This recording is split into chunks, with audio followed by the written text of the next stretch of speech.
이제 비과세 소득에 대해서 좀 볼 건데, 자, 제가 비과세 소득에 대해서는 이건 실기하고 연관성이 매우 커요. 왜냐면 여러분들이 급여명세서 작성하는 것도 시험 테스트인데, 그런데 그 급여명세서 작성을 할 때 전부 다 과세가 아니고 과세 비과세를 선택을 해야 그 직원에 대한 소득세가 정확하게 산출되기 때문에 그걸 산출하는 게 여러분들 테스트예요. 그래서 지금 제가 먼저 앞쪽에 작게 체크해드리고 따로 정리를 해드릴게요. 여러분들이 기억하셔야 될 부분만.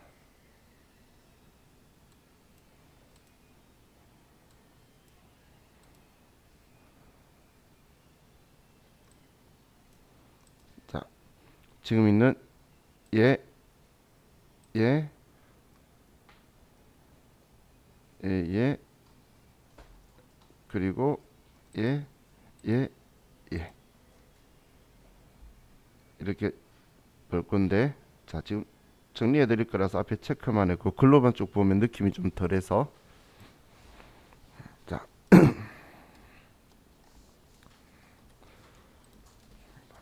근로소득의 이제 비과세 대상을 보면, 자, 첫 번째 일찍비, 숙직비는 얘는 전액 비과세예요. 근데 요즘은 일찍 숙직 서는 회사 잘 없죠? 일찍 숙직 서는 회사 잘 보기 힘들지 않나요? 요즘 세콤이 하고 있지, 캡스나. 그죠? 하게 되면 얘는 전액을 비과세로 할 거고, 다음 자가운전 보조금이라는 게 있는데, 이건 본인 명의 차량을 회사 업무에 이용하고 실비 대신 지급받는 거예요. 시비를 받고 이것도 받으면 월급 더 받는 거니까 과세인 거고, 그냥 너 차 쓰니까 한 달에 얼마 줄게라고 하는 것 있죠. 얘는 본인 명의의 차량이니까 우리 부부 공동 명의도 가능해요. 그런데 배우자 명의면 안 된다는 이야기예요.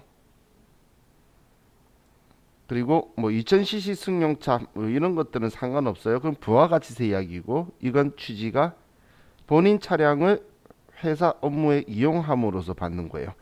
이때 우리는 비과세를 20만 원을 해줄 거예요. 이건 컴퓨터가 해줄 건데 뭐 이론상으로는 알면 뭐 좀 좋긴 하지만, 비과세다 아니다를 여러분들이 판단하는 거지 뭐 비과세 금액을 산출하는 게 문제는 아니기 때문에. 그리고 우리 연구보조비, 기업 부설 연구소에 해당을 하게 되면, 그러면 직원이고 그 연구 보조비를 받으면 주주가 아닌 경우, 근데 우리 직원이 주주가 아닌 확률이 거의 대다수죠. 그렇기 때문에 소액 주주 제외하고 이때는 20만 원 한도로 또 비과세가 될 거고, 다음 육아수당이라는 게 있어요. 육아수당은 6세 이하 자녀가 있는 자에게 해주는 거예요. 자, 그리고 얘는 배우자도 중복 비과세 적용이 가능한 거예요. 이건 뭐 돈을 더 준다가 아니고, 개념은 배우자도 비과세. 왜냐면 나나 배우자나 6세 이하 자녀가 있으면 둘 다 똑같은 거잖아. 그러면 이 금액만큼은 비과세 하겠다는 건데, 금액은 그냥 10만 원이에요. 10만 원. 자, 그리고 우리가 퇴직 전 혹은 근로 중 지급받는 직무 발명 보상금, 얘는 500만 원 비과세예요. 500만 원이. 자, 그래서 이 앞에 퇴직 후 지급받는 건 기타 소득이었죠. 근데 퇴직하기 전에 받으면 근로소득이지만 똑같이 500만 원 비과세가 된다는 이야기예요. 500만 원 비과세. 자, 그럼 자, 이 비과세만 있는 게 아니라, 자, 이제 조건부 비과세들이 있는데, 자, 국외 근로소득이라는 게 있죠. 국외 근로소득. 자, 그럼 국외 근로소득은 100만 원 비과세는 얘는 그 일반 우리 회사 제조 일반 해외 파견 근무고 300만 원 비과세는 이건 우리 원양 어선이나 아니면 건설 감리 설계 이런 것들은 우리는 300만 원 비과세예요. 참고로 얘를 M01번 얘를 M02번이라고 하는데, 자, 지금 제가 쓰고 있는 비과세는 여러분들이 숙지하셔야 돼요. 선택해야 되는 거라서. 자, 그리고 우측에 297페이지에 연장근로 비과세라는 게 있는데, 연장근로 수당 얘는 우리 직전 연도 총 급여가 3천만 원 이하이고, 그리고 당해 월정액 급여가 210만 원 이하인 생산직 근로자가 대상이에요. 이 두 개가 다, 이 두 개라고 생각하기보단 세 개가 다 충족할 때 직전 연도 총급여 3천만 원 이하, 당해 월정액 급여 210만 원 이하인 생산직 근로자, 이 근로자들은 연 240만 원이 비과세가 돼요. 자, 연이라는 건 한 달에 20이라는 표현이 아니라 뭐 이번 달에 100만 원 받을 수도 있고 다음 달에 100만 원 받을 수도 있고 그 다음 100만 원 또 받으면 40만 원만 비과세, 그 다음 60만 원은 과세, 앞으로 받는 거는 다 과세. 사무직은 이 적용 대상이 안 되고 생산직이면서 직전 연도 총급여가 3천만 원 이하, 그리고 올해 월정액 급여, 어쩌다 한 번씩 받는 수당 말고 정기적으로 받는 수당 있죠. 과세 대상 수당. 그걸 월정액 급여라고 해요. 그게 210만 원 이하인 생산직 근로자. 이 조건에 맞으면 여러분이 연장근로 비과세 체크를 해야 되기 때문에 기억하셔야 되는 거예요. 시험에서 이 조건이 아니면 비과세 아니다, 조건에 맞으면 비과세다 여부를 체크를 하실 거예요. 그래서 얘도 여러분들이 기억을 하셔야 돼요. 자, 그리고 식대도 비과세인데, 식대의 전제 조건은 식사 미제공. 식사 미제공, 회사에서 밥도 주고 구내식당은 무료로 운영하면서 식대도 더 주는 건 그냥 월급 더 주는 거죠. 그런 경우에는 과세인 거고, 그냥 구내식당 이용 안 하면서 이렇게 주게 되면 이때는 월 10만 원까지 비과세예요. 근데 과세라고 해서 안 좋은 건 아니에요. 밥값 10만 원 줘서 그냥 10만 원 다 세금 안 내는 거나 15만 원 받아서 5만 원 세금 내도 나는 14만 9천 원 돈 넘게가 난 받는 거기 때문에 세금 낸다고 안 받는 게 좋은 건 절대 하나도 없어요. 제가 늘 말하지만 그마다 잘못 생각하면 막 저거는 저거 대상 안 내니까 안 받으면 좋겠다, 그런 거 아니에요. 최대한 돈 많이 받는 게 좋은 거예요. 그죠? 나한테는. 그죠? 자, 그럼 지금 제가 이야기한 얘네들, 근데 회사가 직원한테 밥을 제공하는데 한 끼에 10만 원짜리 주는 거야. 그럴 수도 있겠죠. 그거는 식사로 제공하는 건 그냥 과세하는 거 아니에요. 직원을 위해 준다 해도. 그러면 모든 세법이 회사한테 잘했다고 박수 쳐줄 거예요. 근데 이제 돈으로 주는 거에 대해서는 세금을 하는 거고, 왜 그렇게 되냐면 돈은 순환이잖아요. 그 식사를 제공하기 위해서 또 다른 사람한테 급여나 재료비로 돈이 넘어갔고 그 사람이 소득이 되어서 넘어가는 거예요. 그렇기 때문에 과세는 그쪽에서 알아서 되는 거고, 직원의 복리를 위해서 돈을 순환시킨 거는 매우 잘한 거죠. 그래서 그거는 무제한이에요. 저도 그 네이버하고 그 JYP JYP가 연예인 기획사죠. JPI는 엔화죠. 거기 식사가 엄청 잘 나온다 그러더라고. 아는 사람이 없어서 한 번도 먹어보지 못하고 이야기만 들어봤는데 그런 데는 뭐 식대가 비싸겠죠. 그렇죠? 우리 그린도 그런 데가 있으면 참 좋을 텐데. 자, 그리고 이건 우리 직원들 그 직원이 아니라 본인 급여 명세서 위한 건데 그 나중에 일 그만두고 실업급여 받는 경우 있죠. 실업급여는 비과세예요. 아마 실업급여 받아보신 적도 있으신 분도 있으실 텐데 그거 가지고 소득세 내라고 뭐 이런 이야기 생각해 본 적도 없으실 거예요. 왜냐면 내라고 말 안 하니까. 그거는 비과세예요. 그죠? 자, 그럼 이건 우리 지금 급여 명세서 실기를 위해서 제가 설명드린 거고. 자, 그럼 자, 우리 다음 페이지에 넘기시면 근로소득 금액 계산이라고 있는데 우리는 근로소득에서 비과세 있으면 이런 것들을 빼는 거예요. 총급여라 그랬잖아. 근로소득을. 그럼 총급여 얼마에서 여러분들 급여 명세서의 총액 얼마에서 이제 방금 쟤네들을 빼는 거예요. 세금 부과할 거 아니니까. 그러면 근로소득 금액 되기 위해서 가는 길에 근로소득 공제도 빼줄 거라 그랬죠. 그럼 근로소득 공제를 뺄 건데 이 근로소득 공제는 500만 원 이하는 70%예요. 500만 원 초과하는 금액에 대해서는 또 40%, 1500 초과하면 15% 이렇게 공제가 있고 공제 한도는 1인당 연 2천만 원까지 공제를 받을 수는 있어요. 자, 그런데 자, 총 급여액이 지금에게 500만 원 이하는 70% 적혀 있는 거 있죠. 얘는 여러분들이 기억을 하셔야 돼요. 70%를. 자, 원래 과거에는 이것도 80%였어요. 증세 없는 복지하면서 얘를 70% 내린 거예요. 그러면서 세법이 좀 꼬였어요. 왜냐하면 500만 원에 80%면 500만 원까지는 소득 금액이 100만 원이라서 소득 없는 자로 간주할 수 있는 거였는데 이거 1년이에요. 1년 동안 500 벌면 돈 거의 안 번 거죠. 한 달에 40몇만 원이니까.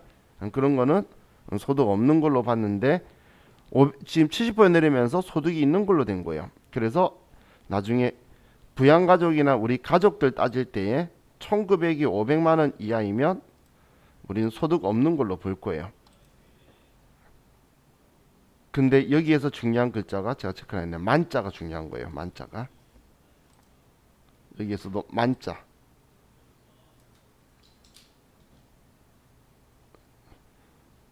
우리 가족이 나는 돈 벌고 있는 거고 내가 돈 안 버는 가족 데리고 있다라고 말할 때 그 가족이 그냥 근로소득만 있는데 한 달에 월급이 40만 원인 거예요. 그럼 1년에 말 480이잖아. 그러면 그분은 소득이 없는 걸로 하겠다는 거예요. 전에 제 주위에 한 달에 400 몇십만 원 1년에 400 몇십만 원 받는 분이 있더라고. 그래서 난 도대체 뭔 일 하나 봤더니 그냥 뭐 받아가지고 모니터링 30분 해주고 한 달에 40만 원 돈 받더라고. 나 그거 하고 싶더라. 그죠? 매일 이제 화면 딱 열어가지고 뭐 쭉 계속 봐요. 능수능란하지 않은 사람은 뭐 한두 시간 걸린다는데 본인 30분만 보면 된대. 그러면 따다닥 찾아주고 그냥 받더라고. 좋은 일인 것 같아요. 그죠? 자, 그럼 이런 것들 이건 있는데 이 괄호에 적혀 있는 이 글자 있죠? 지금 괄호에 보면 근로소득 금액 연 150만 원 이하 얘는 줄 거 버리세요. 이런 글자는 세법법전에 없어요. 이 사람이 오버한 거예요. 70% 빼면 150만 원이거든. 350 빼면. 그래서 오버했는데 틀렸어요. 예, 이런 지문은 없어요. 그냥 총급여 500만 원이라고 생각을 하시는 거예요. 자, 그럼 지금 만자인데 제가 70% 기억하자라는 건 근로소득만 있는 게 아니고 다른 소득도 있다면 그러면 이 적용을 쓰는 거예요. 자, 예를 들어서 자, 우리 부양가족이 가족 중에 한 명이 뭐 어머니가 자, 예를 들어서 총 급여가 300만 원인 거예요. 그리고 뭔가를 팔면서 양도소득 금액이 20만 원이 생기신 거예요. 그럼 어머니가 소득이 있다고 해야 될 것이냐 없다고 해야 될 것이냐라는 건데, 그러면 총 급여는 우리는 근로소득이 300인 거죠.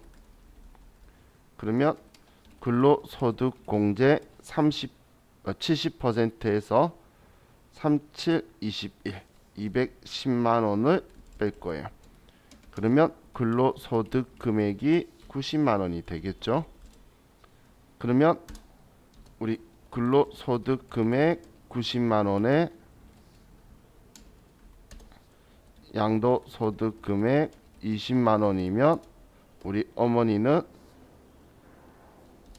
총 소득 금액이 110만 원이 되셔서 소득이 있으신 분으로 잡힌다는 이야기예요.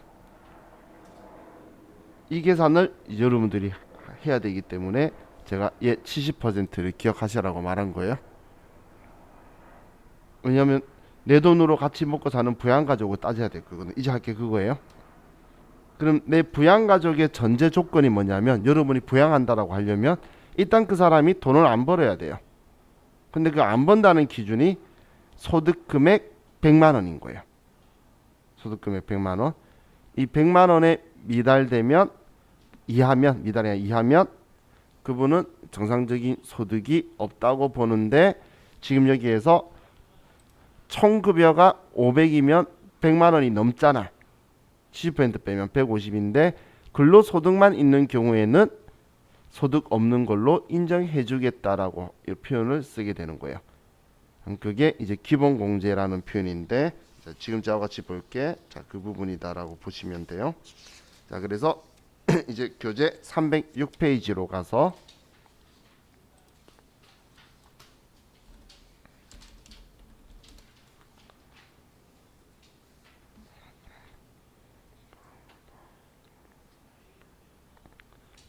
자, 우리가 방금 소득금액이라는 걸 만들었죠. 그럼 과거에 여러분들이 소득공제라는 표현을 많이 쓰는데, 자 보시면 이제 우리 소득, 어제 제가 소득에서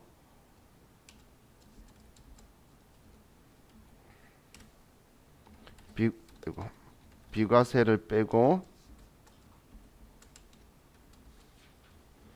분리과세를 빼고 필요 경비나 아니면 공제 같은 것들을 빼면 소득 금액이 된다라고 했죠. 그죠? 그럼 이 소득 금액에서 소득 공제를 빼면 그러면 과세 표준이 되는 거예요. 그럼 과세 표준에 우리 세율을 곱하면 산출세액이 나오게 되는데, 산출세액에 세액 공제나 세액 감면을 빼면, 자 그러면 우리는 결정세액이 나오게 돼요. 자, 그럼 지금 제가 이야기하려고 하는 건 소득 공제와 세액 공제는 완전히 차이가 있는 거예요. 자, 이 소득 공제라는 거는 소득이 높은 사람이 받을수록 유리한 거예요. 내가 6% 구간에 맡고 있는데 100만 원을 소득 공제해 주면 6만 원 안 내게 되는 거죠. 그죠? 그런데 내가 35% 구간에 맡고 있는데 100만 원 안 내도 되면, 그 소득 공제를 받으면 35만 원의 세금 절감 효과가 나와요. 소득 공제는 소득이 큰 사람이 최선을 다해서 받아야 되는 부분이다라고 보시면 돼요. 그런데 이것 때문에 과거에 우리 전부 다 원래 소득 공제인데 연말정산하는 게 이게 비합리적이라고 해서 그 박근혜 정부 때 이건 또 잘한 거예요. 저는 모든 정권 잘하고 못한 거 다 있어요. 저는 누구를 좋아하지 않아요. 다 싫어해요. 왜 저를 생각 안 해주잖아. 그런데 그 정부에서 만든 내용 중에 잘한 게 높은 구간의 세율인 사람만 더 많이 유리하니까 여기서 안 해주고 그냥 자기가 맞아야 될 세율 다 맞아. 세금에서 빼줄게 라고 바꾼 거예요. 그래서 여러분들이 보험료 납부한 거라든지 의료비 납부한 거라든지 혹은 교육비 납부한 거라든지 기부한 거라든지 이런 것들이 전부 다 소득공제에서 세액공제로 넘어갔어요. 그런데 신용카드가 그렇게 넘길 때에 그 다음 연도 없어지는 거였어요. 일몰기간이라고 표현을 하는데 이게 없어지는 거라서 걔를 그냥 뒀어요. 왜냐면 굳이 소득공제를 세액공제로 넘겨서 제도 만들고 없어지는 건 쓸데없는 낭비라는 생각에 안 넘겼는데 없애기 바로 직전 연도에 대한민국 국민이 이 소득공제가 대한민국 국민을 위해 만든 거라고 다들 오해를 하고 있어요. 원래 매출자의 소득 포착하려고 만든 건데. 그래서 여러분들 그 이미 그 기여를 크겠죠. 지금 여러분 지갑에 현금보다 카드 더 많이 쓰잖아. 그죠? 이 다 잡은 물고기에 밥 줄 필요 없기 때문에 이제 없앨 때가 됐었는데 근로소득자들이 그것 때문에 너무 많이 뭐라고 해서 2년 연장을 했어요. 근데 2년 연장을 하면서 일어난 일이 탄핵이 되고 대통령 선거하고 국회의원 선거하면서 이걸 못 없애게 된 거예요. 그 어느 국회의원이 정치인들이 이거 없애겠다고 말할 수 있는 오히려 연장한다 해도 이제 그 많은 근로소득자들이 이제 자기한테 등 돌릴까봐 그래서 지금 좋은 방향으로 만들려고 노력을 하고 있어요. 못 없앤다는 건 알고 기획재정부도 그래서 신용카드는 아직 소득공제에 있어요. 얘는 없애려다가 못 없앤 거예요. 그래서 소득공제가 된 거예요. 그럼 나머지는 다 넘어갔는데 그럼 방금 제가 말한 거는 물적공제고 사람 가져간 게 아니라 내가 돈 쓴 거 있잖아. 카드 쓴 거, 보험료 낸 거, 뭐 기부한 거, 의료비 낸 거, 학비 낸 거 뭐 이런 건데 그거 말고 우리는 인적 공제라는 게 있어요. 사람 먹고 사는 거에 대해서는 세금을 부과 안 하겠다는 거, 과세 안 하겠다는 거예요. 그게 인적 공제고 그럼 여기 종합소득공제에 있는 이 인적 공제가 지금 그 이야기예요. 자, 이거 오해하시면 안 돼요. 특별소득공제에 있는 보험료 얘는 건강보험료, 고용보험료, 장기요양보험료 말하는 거고 이 연금은 국민연금 말하는 거예요. 그 여러분 손도 안 대고 뜯기잖아. 그래서 세금 부과 안 한다고 뺀 거예요. 여러분들이 자동차 보험 내고 하는 건 여기 아래 있는 세액공제에 있는 보험이에요. 자, 그럼 지금 이제 이 인적공제라는 걸 볼게요. 자, 오른쪽 페이지에 인적공제가 있죠. 자, 이것도 우리 실기하고 매우가 아니고 이게 그냥 시험이니까 기억하셔야 돼요. 자, 인적공제에서 기본공제를 보면 자, 기본공제는 우리 본인 포함 부양가족 1인당 150만 원씩 우리 소득 공제를 해주겠다라는 거예요.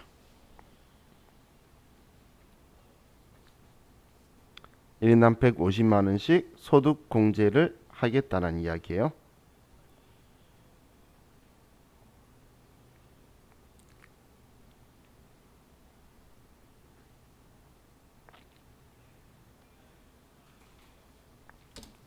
그럼 먼저 생각할게. 부양가족의 범위는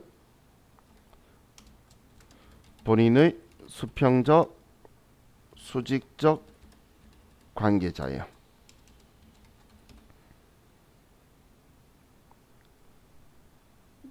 자, 본인의 수평적, 수직적 관계자라는 표현이 뭐냐면 자, 제가 그건 안 쓰고 그냥 표현만 해볼게요.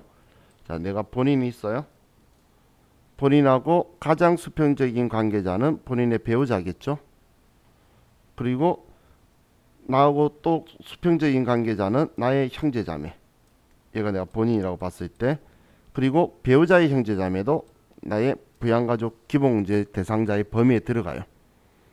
그리고 나의 직계존속, 나의 아버지 어머니, 그리고 배우자의 직계존속, 시아버지 시어머니, 장인 장모, 그리고 나의 직계비속, 그리고 배우자의 직계비속.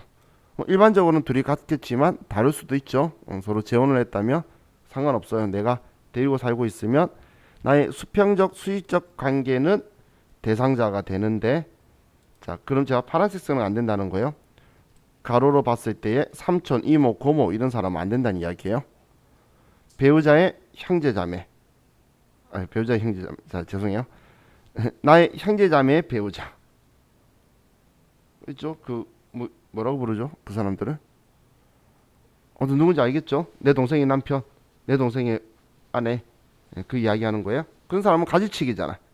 조카 이런 가지치기들은 안 된다는 이야기예요. 수평적 수직적 관계만 나의 이 범위 속에 들어오게 돼요. 이 범위 속에. 그럼 이 범위 속에 있는데 그 다음이 뭐냐면 생계 동거를 해야 돼요. 주민등록상 원칙은 동거를 해야 되는데 그런데 자 예외로 예외가 주거 형편상 그리고 요양 목적상 별거는 가능해요. 주거 형편상 같이 살고 싶었는데 집이 작아서 못 산대. 같이. 그래서 좀 떨어져 산대. 부모님이 편찮으셔서 저기 외곽에 좀 나가 있으신 거예요. 그런 경우는 가능하다는 거예요. 자 그리고 기억할게. 자 배우자가 같이 안 살고 싶을까요? 같이 있어야 되겠죠. 그런데 떨어져 있다는 건 생계 목적으로 돈 벌기 위해서 어쩔 수 없이 떨어져 있을 확률은 매우 높겠죠. 그래서 배우자와 그리고 자녀, 애가 유학을 보냈어요. 그 뒷바라지 누가 해? 어차피 내가 뒷바라지 하는 건 내가 부양하고 있는 거죠. 한마디로 직계 비속은 동거 유무를 따지지 않아요.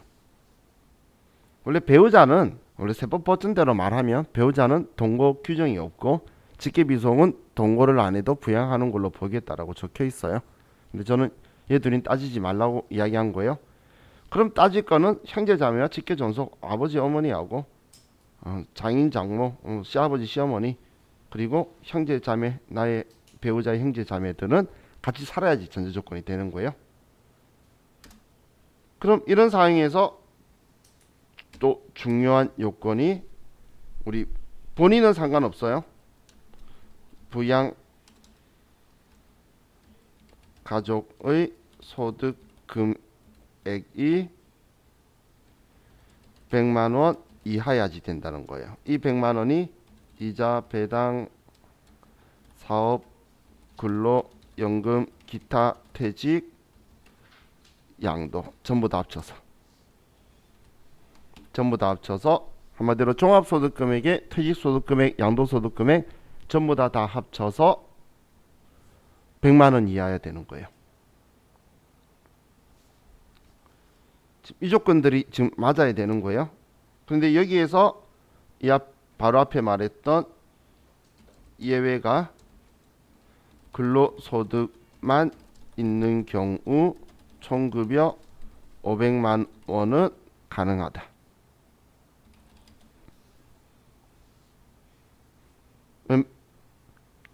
근로소득 공제가 500만 원까지는 70%라서 150이잖아요. 그렇게 나와도 근로소득만 있는 경우에는 가능하다는 거예요.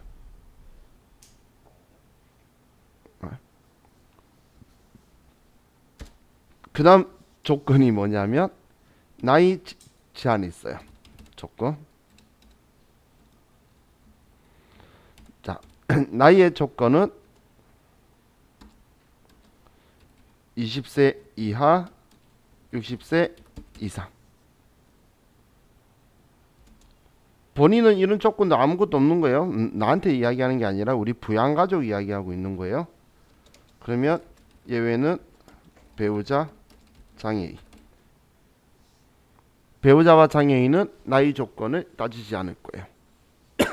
그럼 그 외에는 20세 이하이거나 60세 이상이어야 돼요. 그런데 좀 더 특이한 예외가 위탁 아동은 18세 미만이에요. 6개월 이상 양육해야 된다는 전제 조건에 그 위탁 아동 길러주시는 좋은 분들이 있죠. 우리 여기 오류동인가 거기도 있던데 거기서 이제 애들이 커서 이제 외부로 나가야 되는 거예요. 그 과원에 못 있고 그러면 그 애를 챙겨주겠다고 하는 좋은 분들이 있어요. 걔네들도 삼촌, 고모 뭐 이렇게 이모 이렇게 부르면서 다니던데 저 옛날에 신도림점 있을 때 거기 다니던 애들 고등학생 애들이 학원 와가지고 수업 몇 번 했었는데 그 고마운 분들은 내가 자녀를 부양하고 있는 것처럼 같이 산정이 되게 동거인으로 넣어준다는 이야기예요. 그럼 이 조건들이 전부 다 맞아야 나의 기본공제 대상이 될 수 있다는 거예요. 이 조건들이 전부 다 맞아야 일단 범위가 수평적 실적 관계인데 그 사람은 나와 함께 살아야 되니까 어머니가 해외에 살면 안 돼요. 자녀가 유학가 있으면 상관없어요. 어머니가 이민가 있다면 안 된다는 이야기예요. 그리고 소득에 대한 걸 다 따질 건데 그럼 앞에 제가 쭉 이야기했던 게 분리과세 이야기했던 이유가 분리과세는 소득 금액이 안 들어오거든. 그럼 복권당첨금 1억을 받으셨던 뭘 받으셨든 또 여러분 오해하시면 안 되는 게 상속이나 증여는 소득세가 아니에요. 지금 우리는 소득세를 하는 거죠. 상속 뭐 1억 받았대, 뭐 1000억 받았대. 부러워만 하면 되는 거지 소득은 없는 사람이에요. 그죠? 그렇기 때문에 우린 지금 제가 말하는 이 소득들의 합이 1년간 100만 원 이하인지를 따질 거예요. 그럼 사적연금 소득 1200 이하면 분리과세하면 소득이 없어질 수 있고 기타 소득 금액이 300만 원 이하면 우리는 기본문제 대상이 될 수가 있고 나이에 문제가 없다면 그리고 또 우리 일용직 근로소득이 있다면 그건 얼마를 받든 간에 분리과세 시켜버리니까 소득이 없는 자가 될 거예요. 그래서 그런 것들을 우리가 따져가지고 저하고 같이 할 거라는 거예요. 그럼 이런 가족들이 나하고 같이 살고 있으면 나 포함해가지고 곱하기 150만 원이 기본적으로 해줄 거라는 거예요. 그럼 본인, 뭐 어머니, 아버지, 배우자, 자녀, 뭐 외국하면 3명이라면 그러면 총 7명이에요. 자기 혼자 벌어 먹고 살기 힘들겠죠. 그렇게 7명이면. 그러면 그분은 세금 낼 일이 없을 거예요. 많이 벌면 내겠지만. 자, 그럼 이렇게 지금 정리되어 있는 게 지금 우리 교재에는 옆에 소득금액 연령이라고 적혀 있는데 얘는 잘못된 표현이니까 얘는 버리시고 지금 연간 소득금액 100만 원 이하라고 말한 게 제가 종합소득금액에 퇴직 양도소득금액 합쳐서 100만 원 이야기한 거고 본인은 뭐 따지는 거 없어요. 내가 돈 벌었으니까 내 공제받을 거 공제받고 세금 낼 거 내가 지금 내야 되는 거 정하고 있는 중인 거고 배우자는 나이는 안 따지죠. 그런데 소득이 있으면 안 돼요. 소득이 있으면 자기가 알아서 벌어먹고 사는 소득자지 내가 부양하는 걸로 안 보겠다는 이야기예요. 자, 지금 우리 가족이 나의 기본공제 대상이 안 된다고 슬픈 건가요? 그래서 또 많은 사람들이 오해를 하는데 가족이 돈 벌면 더 좋지 왜? 가족이 돈 안 벌고 지금 내 돈으로 먹고 살고 있는 사람 따지고 있는 거예요. 그래서 여기 기본공제 대상이 하나도 없는 집이 화목한 집이에요. 우스갯소리로. 지금 내 돈 가지고 다 먹고 다 챙기고 살아봐봐. 내 동생 막 나 형제자매 그 배우자의 형제자매 내 돈을 다 먹고 산대. 우리 집에 대학교 다니는 배우자의 동생이 막 3명씩 있다 생각해봐. 그죠? 걔네들이 알아서 먹고 사는 사람이 많으면 좋은데 진짜 걔가 세법적으로 돈 안 번다는 건 안 좋은 거예요. 그죠? 내 세금 조금 줄어드는 게 뭐가 중요해? 걔가 돈 벌어서 우리 집에 고기 한 덩이 사주는 게 좋지. 그죠?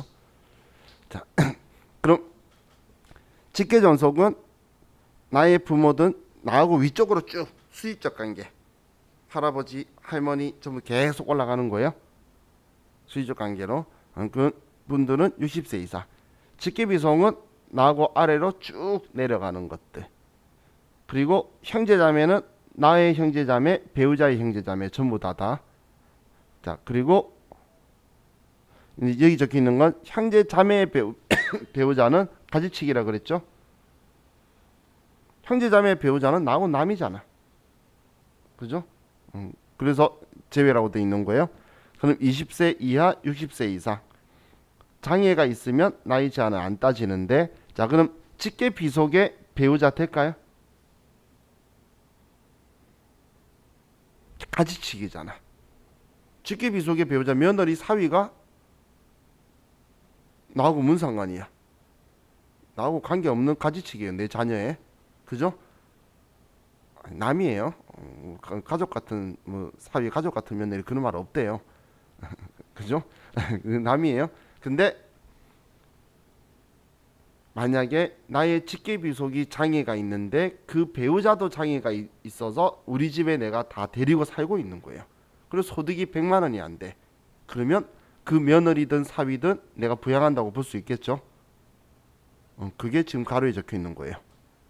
직계비속이 장애인데 내 자녀가 장애인데 전제 조건이 이거예요. 그런데 그 배우자도 장애가 있고 지금 내가 데리고 살고 있는 거예요. 같이.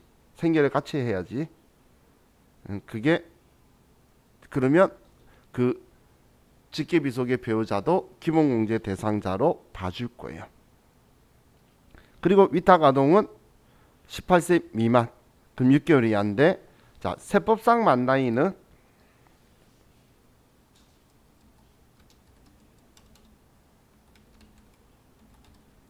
세법상 나이라고 말하는 게 만 나이예요.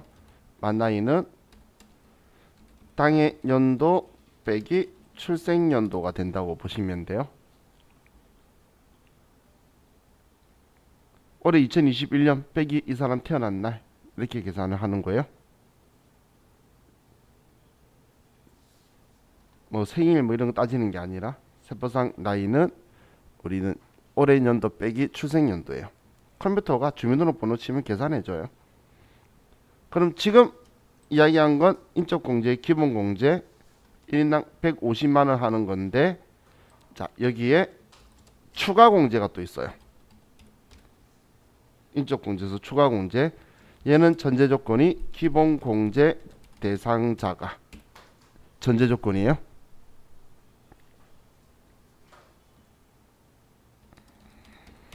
그럼 본인은 무조건 기본공제 되니까 150만 원. 본인은 아무 조건 없잖아. 난 내 먹고 사는 거 150만 원이니까 본인은 대상인 거고, 그 외 가족들이 더 기본공제 대상자가 이제 가족들 중에서, 자 우리 경로 우대. 경로 우대는 조건이 만 70세 이상. 나이가 많으면 그러면 당연히 사회적으로 돈이 많이 들어가겠죠. 그렇기 때문에 추가로 100만 원을 더 공제를 해줄 거예요. 아버지가 60세 넘으시고 소득이 없으신 거예요. 그러면 70세 넘으시고, 그러면 60세 넘으셨으니까 150, 70세 넘으셨으니까 100만 원. 그래서 250만 원 공제를 받을 수 있다는 이야기예요. 근데 아버지가 소득이 100만 원 넘으셔. 그럼 내가 부양하는 게 아니니까 그냥 내가 알아서 돈, 그러면 아버지는 아버지가 알아서, 나는 내가 알아서 산다라고 보면 돼요. 그럼 아버지가 1년 동안 이자를 2천만 원 받았어요. 아버지는 소득이 있으신가요?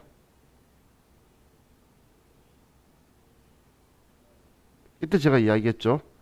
2천만 원까지는 분리과세라고. 그럼 아버지는 소득이 없으신 거예요. 그러면 내가 부양하고 있는 게 되는 거예요. 그래서 분리과세를 기억해야 됩니다 라고 앞에서 말했던 거예요. 자, 다음 장애인. 장애인은 당연히 장애인 등급이 있어야 되는데 소득이 당연히 없어야 돼요. 그죠? 그러면 이 장애인은 당연히 소득 없어야 기본공제 대상자가 되니까 딴 조건 없이 200만 원이 추가로 될 거예요. 근데 조건은 뭐 장애인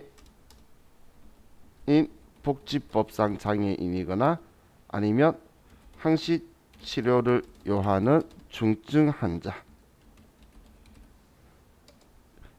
왜냐하면 중환자실에 있는 분이 장애인 등급표 받을 수 있나요?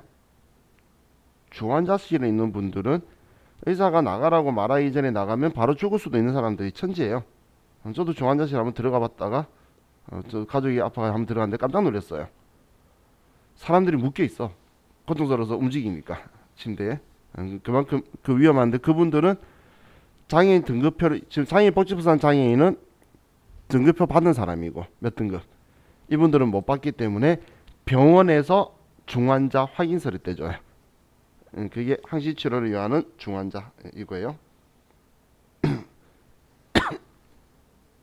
자, 그럼 자, 이건 본인도 장애가 있으면 되는데, 자, 지금 전제 조건이 기본 문제 대상자니까 소득이 있으면 안 돼요. 자, 장애 등급이 있어. 근데 얘 돈 벌고 있어요. 내가 부양하는 건가요?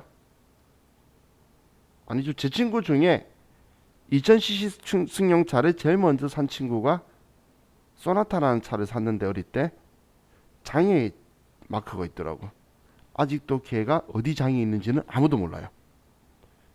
그냥 우리 한국 근처에서 일하고 있어요. 지금까지도 대학교 친구인데 그런 사람을 우리 그 뭐냐 누구 그 가족들이 부양하는 가족이라고 볼 수 없죠. 등급표가 도대체 어떻게 생긴 건지 모르겠지만 우리한테도 말 못할 장애가 어딘가 있나 본데 그런데 그런 분들은 누가 부양하는 게 아니고 자기가 생계를 하는 거고 자기 소득에 대해서 자기가 책임지는 거죠. 그래서 지금 얘는 전제 조건이 기본 공제 대상자라는 건 일정한 소득이 없다라는 이야기예요. 자, 그리고 이제 본인한테만 해당하는 거 두 개가 있는데 추가 공제. 일단 부녀자 공제가 있어요.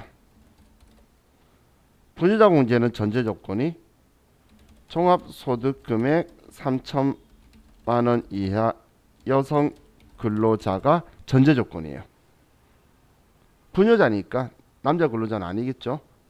그럼 여기에 두 가지 중 하나에 해당하면 되는데 하나는 배우자가 있거나 또 하나는 배우자가 없는데 그런데 기본 공제 대상 부양 가족이 있는 경우 이때 추가로 50만 원을 공제를 해줄 거예요. 50만 원.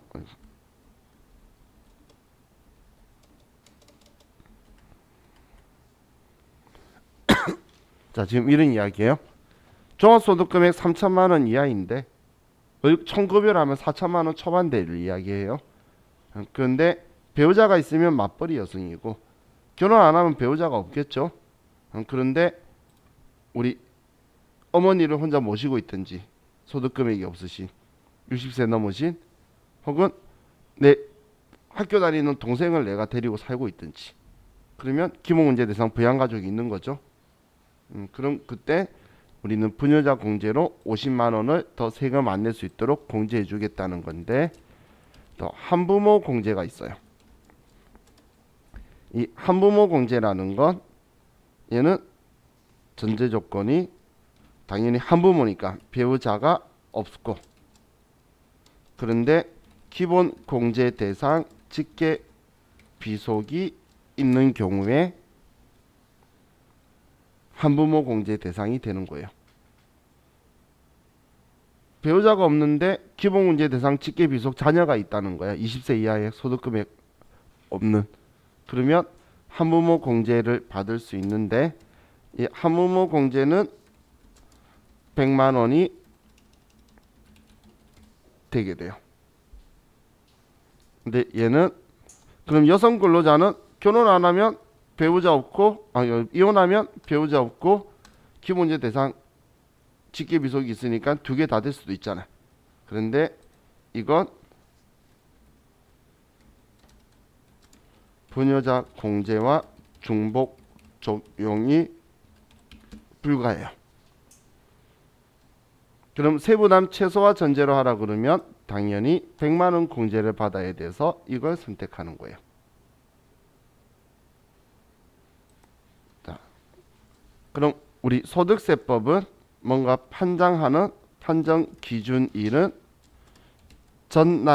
전일을 기준으로 하는데 사망을 하게 되면 사망 전일 기준으로 사망 당해까지는 우리는 공제를 해줘요. 그리고 장애가 치유가 되는 경우가 있겠죠.